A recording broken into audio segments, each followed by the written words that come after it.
Hello everyone, welcome back to another video. You are watching my YouTube channel study with Kartik.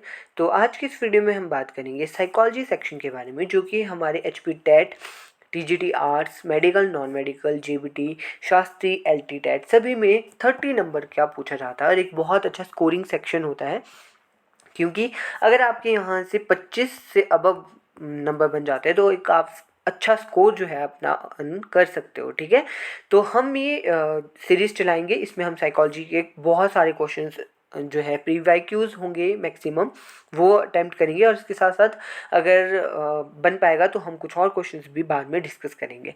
तो आज से ही आप लोगों ने प्रिपरेशन स्टार्ट कर देनी है। ठीक है, तो सबसे पहला क्वेश्चन जो हमारे पास है, progressive matrix test was developed by. तो प्रोग्रेसिव परीक्षण किस मनोवैज्ञानिक ने विकसित किया था? बाइलिंगुअल लेके हम चलेंगे यहाँ पे इसको। तो फर्स्ट का जो राइट आंसर है वो हो जाएगा ऑप्शन नंबर ए, रेवन के द्वारा। जॉन सी रेवन ने 1936 में जो है ये प्रोग्रेसिव मैट्रिक्स दी थी। आप लोगों ने साथ साथ में नोट डाउन करना है, 1936 में की थी। ठीक है, इसके बाद हम चलते हैं नेक्स्ट क्वेश्चन पे। विच stage is consider most difficult period of life? सबसे डिफिकल्ट पीरियड, जो सबसे कठिन काल कौन सा माना जाता है जीवन का? Infancy, childhood, adolescence and adulthood. तो आप लोगों को पता है कि सबसे जो मुश्किल समय हमारे जीवन का माना जाता है वो ऑप्शन नंबर सी, एडोलेसेंस या किशोरावस्था माना जाता है। इसके बाद अगला क्वेश्चन है हमारे पास, according to Freud id is based on the dash principle. जो हमारा इद है, जब हम पढ़ते हैं सिगमंड फ्रॉइड की थ्योरी, तो उसमें कौन कौन से आता है? इद, ईगो एंड सुपर ईगो आता है। ठीक है, तो आप लोगों ने यहाँ पे बताना है कि जो इद है वो किस प्रिंसिपल पे बेस्ड होता है। तो यहाँ पे जो इसका जो राइट आंसर है वो हो जाएगा ऑप्शन नंबर डी, हमारे पास प्लेजर प्रिंसिपल पे वो जो है बेस्ड होता है। और जो इद होता है, इद के समय पे क्या होता है? हमारा अनकॉन्शियस माइंड होता है, और इसे किस नाम से जाना जाता है? साइकोसेक्सुअल थ्योरी के नाम से जाना जाता है। इसके अगला क्वेश्चन है हमारे पास, which psychologist use nonsense syllabus as a learning material. सीखने की सामग्री के रूप में निरर्थक शब्दों का प्रयोग किस मनोवैज्ञानिक ने किया था? तो ये नोट डाउन करना, क्योंकि काफ़ी सारे क्वेश्चन अब मैं आगे भी आप लोगों को कराऊंगा, तो आप देखोगे कि काफ़ी सारे क्वेश्चन जो है रिपीट होते हैं। ठीक है, तो इसका जो राइट आंसर है वो ऑप्शन नंबर सी हो जाएगा हमारे पास। एबिंगस जो है इसका राइट आंसर हो जाएगा। इसका अगला क्वेश्चन हमारे को देखने को मिलता है, what is the relationship between the intelligence and creativity. जो हमारी बुद्धि और सृजनात्मकता होती है उसके बीच में किस प्रकार का संबंध हमारे को देखने को मिलता है? जीरो, नेगेटिव, पॉजिटिव और नन। तो इसका जो राइट आंसर है वो हो जाएगा option number C, positive relationship जो है हमारी इंटेलिजेंस एंड क्रिएटिविटी के बीच में होता है। इसके बाद अगला क्वेश्चन है, हु प्रोपाउंड द किंडरगार्टन मेथड। बहुत बार ये क्वेश्चन पूछा गया है, अगर आप पिछले पीवाईक्यूज को उठा के देखोगे तो मैक्सिमम टाइम ये जो है क्वेश्चन किसी ना किसी टाइम में पूछा गया है, किसी ना किसी पेपर में पूछा गया है। तो इसका जो राइट आंसर है वो ऑप्शन नंबर ए हो जाएगा। फ्रोबल के द्वारा जो है किंडरगार्टन का कंसेप्ट दिया गया है। इसके बाद अगला क्वेश्चन आता है, attention. Attention is a dash process. जो हमारी अवधान होता है एक डैश प्रक्रिया है, स्थायी, अस्थायी, चयनात्मक और उपरोक्त सभी। परमानेंट होती है हमारी अटेंशन, टेम्पररी होती है या सिलेक्टिव होती है। तो इन साइकोलॉजी अगर मैं कहूँ तो अटेंशन के बारे में क्या कहा जाता है कि attention is the process of selecting, focusing on a specific information in the environment. तो अटेंशन क्या होता है? सिलेक्टिव होता है और ये फोकस करता है एक स्पेसिफिक इंफॉर्मेशन पे जो किसी भी एनवायरनमेंट में होती है। तो इसका राइट आंसर ऑप्शन नंबर हमारे को सी देखने को यहाँ पे मिल जाता है, सिलेक्टिव। फिर अगला क्वेश्चन आता है कि Bhatia battery is use for which test. अब भाटिया बैटरी किसके लिए यूज की जाती है, किस टेस्ट के लिए यूज की जाती है? Intelligence, personality, creativity and attitude. तो ये की जाती है ऑप्शन नंबर इंटेलिजेंस टेस्ट के लिए ये की जाती है। इसके बाद हमारे को अगला क्वेश्चन देखने को मिलता है, the most important objective of education is. अब हम क्या है, हम बीएड करने के लिए आए हैं, तो हम यहाँ से क्या जाएंगे? एक टीचर बन के जाएंगे। तो इसका राइट आंसर हो जाएगा ऑल राउंड डेवलपमेंट। अब हमारी एजुकेशन, हम एजुकेशन क्यों प्रोवाइड करते हैं बच्चों को? कि उनका ऑल राउंड डेवलपमेंट हो सके। अगला क्वेश्चन है, मैस्लो की थ्योरी ऑफ मोटिवेशन को और किस नाम से जाना जाता है? तो इसे theory of need hierarchy theory of Maslow भी इसे कहा जाता है, नीड हायरार्की थ्योरी। क्योंकि इसमें क्या होता है, 5 हायरार्कीज होती हैं, अगर आप लोगों ने पढ़ी होगी तो आप लोग इसे ज़रूर पढ़ लें, क्योंकि मैस्लो से काफ़ी सारे क्वेश्चन पूछे जाते हैं, मैस्लो नीड हायरार्की से, ठीक है। इसके बाद अगला क्वेश्चन है हमारे पास कि achievement, relationship, power are dash kind of motives. ये कैसे मोटिव्स हैं? उपलब्धि, संबंध और शक्ति डैश प्रकार के अभिप्रेरक है। कौन से मोटिवेटर्स हैं ये? तो 11th का जो राइट आंसर हो जाएगा option number D, psychological motive जो है इसका राइट आंसर हो जाएगा। इसके बाद आता है learning is a modification in the behaviour which is relatively. तो जब हम लर्निंग पढ़ते हैं तो फर्स्ट जो हमको डेफिनेशन बताई जाती है वो ये बताई जाती है कि लर्निंग क्या होती है, मोडिफिकेशन इन द बिहेवियर होती है। तो ये कैसी होती है? तो 12th का ऑप्शन नंबर बी, परमानेंट, इसका राइट आंसर हो जाएगा। उस जो हमारे पास डेफिनेशन है उसमें भी यही बोला जाता है कि learning is a modification in permanent modification in the behaviour, ठीक है। तो इसके बाद अगला क्वेश्चन है child development is the product of interaction between heredity and environment. ये जब हम पढ़ते हैं तो ये एक रट जाती है, जब हम बीएड करते हैं तो ये रट जाती है। इसके बाद अगला क्वेश्चन है हमारे पास who gave the concept of concrete, abstract and social intelligence. तो 14th का जो राइट आंसर है ऑप्शन नंबर ए हो जाएगा, थॉर्नडाइक। थॉर्नडाइक ने जो है ये हमारे को concrete, abstract and social intelligence की थ्योरी दी थी। इसके बाद आता है when two opposite motivations arises at the same time and want their satisfaction at the same time, this is called.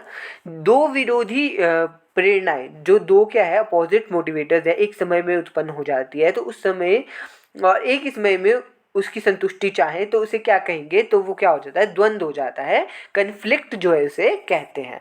इसका अगला क्वेश्चन है which is not a personality test. तो आप लोगों के पास 4 ऑप्शन है।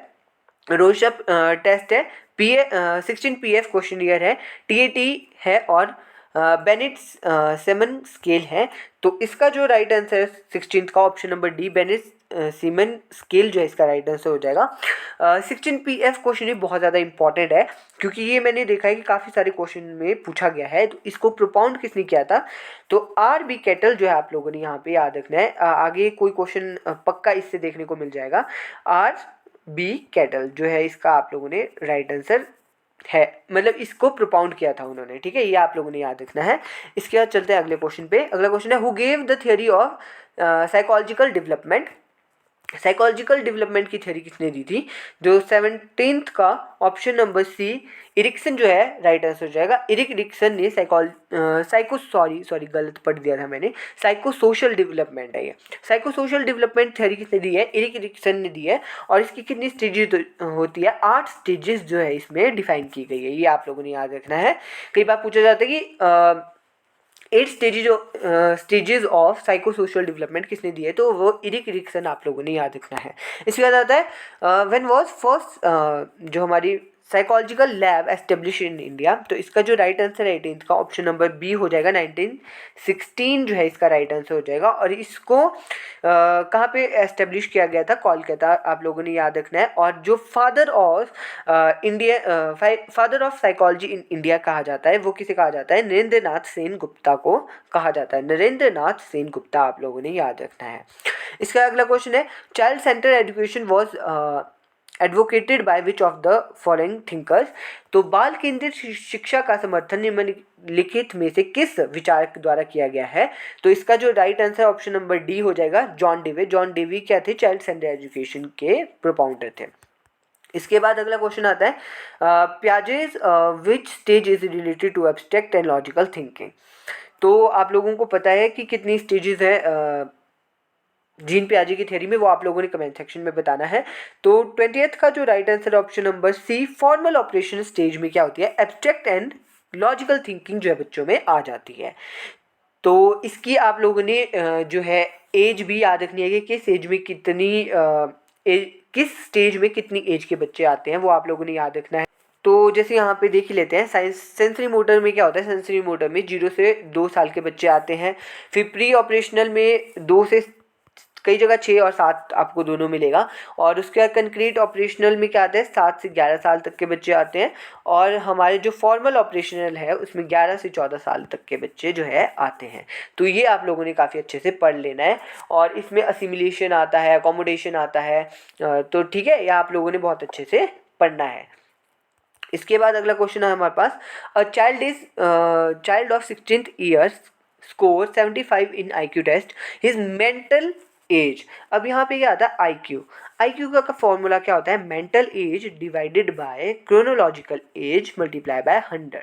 ठीक है, अब यहाँ पे IQ हमारे को पहले ही दिया है 75 दिया गया है, और मेंटल एज हमारे को कैलकुलेट करनी है। इन्होंने कहा कि मेंटल एज आपको कैलकुलेट करनी है, और हमारे को क्रोनोलॉजिकल एज क्या होती है, जो अभी है एट प्रेजेंट। जैसे यहाँ पे लिखा गया है 16 वर्ष का बच्चा है, ठीक है, तो 16 क्या है, क्रोनोलॉजिकल एज है, तो 16 मल्टीप्लाई बाय 100 आ जाएगा। तो ये इसको जब हम इससे क्रॉस मल्टीप्लिकेशन करेंगे तो क्या आ जाएगा, 1200 आ जाएगा, और जब हम इसको 100 से डिवाइड कर देंगे तो क्या आ जाएगा, 12 साल जो है इसका राइट आंसर आ जाएगा। ठीक है, तो इसका जो राइट आंसर हो जाएगा 21 का, वो ऑप्शन नंबर सी 12 ईयर जो है राइट आंसर हो जाएगा। इसके बाद अगला क्वेश्चन आता है, which of the following evaluation come in the continuous and comprehensive evaluation. तो CCE की यहाँ पे बात की गई है। CCE में कौन सी इवेल्युएशन जो आती है, ये मेनली आपसे पूछा गया है। Only formative, only summative, neither formative और नाइदर समेटिव, और बोथ। तो इसका जो right answer option number D हो जाएगा, बोथ फॉर्मेटिव एंड समेटिव आती है। फॉर्मेटिव क्या होती है, जो साथ साथ में चलती है, जैसे कि हमारे मंथली टेस्ट, वीकली टेस्ट है ना, ये सारे क्या होते हैं, फॉर्मेटिव होते हैं। और योगात्मक क्या होते हैं आप लोगों के, समेटिव क्या होते हैं, जो at the end of the year होते हैं, जैसे आप लोगों के फाइनल एग्जामिनेशन होते हैं, जिससे क्या हमारे को शो कराया जाता है, रिजल्ट शो कराया जाता है। ठीक है, वो क्या होते हैं, समेटिव होते हैं, आप लोगों को पता ही होगा। ये मैं इसलिए बता रहा हूँ कि फर्स्ट सेम वाले अगर बच्चे दे रहे होंगे तो मतलब उनके लिए। ठीक है, इसके बाद trait of gifted students are. अब आप लोगों को पता है कि कुछ गिफ्टेड स्टूडेंट होते हैं, कुछ स्लो लर्नर्स होते हैं, है ना, तो ये आप लोगों ने इनके बारे में भी पढ़ना है। जो भी इंडिविजुअल डिफरेंसेस के बारे में भी आप लोगों ने ज़रूर पढ़ना है, क्योंकि उससे भी काफ़ी सारे क्वेश्चन हमें देखने को मिलते हैं। तो use more common sense, believe in understanding subject matter, और have tendency to abstract thinking. तो ऑल ऑफ दीज जो है इसका राइट आंसर हो जाएगा। ये तो पढ़ने से ही पता चल रहा है। फिर इसका अगला क्वेश्चन है, which of the following is the primary agency of socialization. अब प्राइमरी सबसे पहला बच्चा कहाँ से सीखता है, तो वो किससे सीखता है, फैमिली से सीखता है। तो प्राइमरी एजेंसी ऑफ सोशलाइजेशन कौन है, फैमिली हो जाती है। इसका अगला क्वेश्चन है, a teacher make use of variety of task to cater the different learning style of her learners, she is influenced by. एक शिक्षिका क्या कहती है, अपने जो हमारे उसके शिक्षार्थी हैं, जो उसके बच्चे हैं, उन पे विभिन्न अधिगम शैलियों को ध्यान में रखते हुए विभिन्न प्रकार के कार्यों का उपयोग करती है। तो वो किससे प्रभावित है, तो वो प्रभावित है गार्डनर की मल्टीपल इंटेलिजेंस थ्योरी से। अब इसमें क्या होता है, इसमें 8 टाइप की इंटेलिजेंस जो है गार्डनर ने बताए हैं, ये आप लोगों ने पढ़ने हैं 8 के 8 टाइप। ठीक है, तो ये किससे इन्फ्लुएंस्ड है, गार्डनर की मल्टीपल इंटेलिजेंस थ्योरी से इन्फ्लुएंस्ड है।